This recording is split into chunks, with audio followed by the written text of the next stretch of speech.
السلام عليكم ورحمة الله وبركاته. النهاردة هعمل معاكم فيديو جديد وهو طريقة عمل البيتزا. عايزاكم تجربوا البيتزا بالطريقة دي، صدقوني هتعجبكم جدا وهتبقى احسن كمان من بتاعة المطاعم.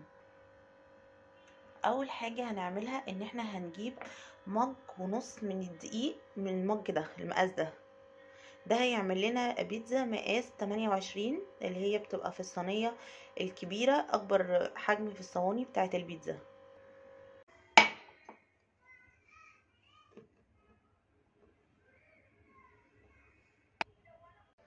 هنضيف عليها ذرة ملح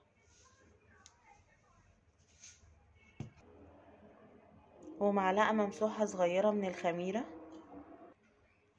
وبعدين هنضيف عليها معلقة كبيرة ممسوحة من السكر ومعلقة كبيرة من زيت الزيتون. هشغل العجان عشان يخلط بس المكونات دي مع بعض. بعد كده هنضيف مية دافية بالتدريج لحد ما العجينة تتماسك مع بعض.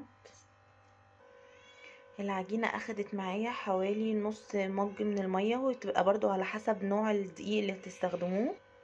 انتوا ضيفوا المية شوية بشوية لحد ما العجينة تبقى بالشكل، يعني تعجنوها تبقى هي يعني مش لازقة في ايديكم، تكون متماسكة شوية.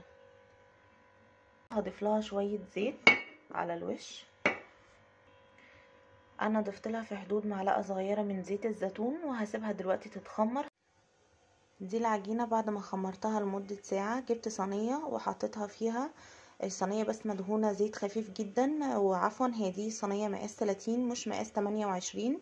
وهنفرد العجينة دلوقتي. ده كده شكل العجينة بعد ما فردتها في الصينية، وهخرمها دلوقتي بالشوكة. وفتحت الفرن دلوقتي عشان يسخن على بال ما اجهزها. انا خرمتها بالشكل ده. هضيف عليها دلوقتي كاتشب، ممكن لو حابين تضيفوا طماطم تعملوها صوص بالثوم، او تضيفوا الاضافات اللي انتوا عايزينها يعني. وممكن برضو تحطوا صوص الباربيكيو.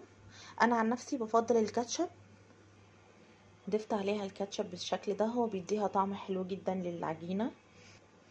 انا هعملها بالسلامي، فهضيف عليها دلوقتي السلامي والطماطم والفلفل والزيتون والجبنة وهوريكم شكلها. ده كده شكل البيتزا بعد ما حطيت لها المكونات بتاعتها. هدخلها دلوقتي في الفرن وهوريها لكم بعد ما تستوي. ده كده شكلها بعد ما طلعتها من الفرن. عايزه اقول لكم ان هي طريه جدا، شايفين طبعا، وهشه وجميله جدا. عايزاكم تجربوها وتقولوا لي رايكم في التعليقات، والف هنا.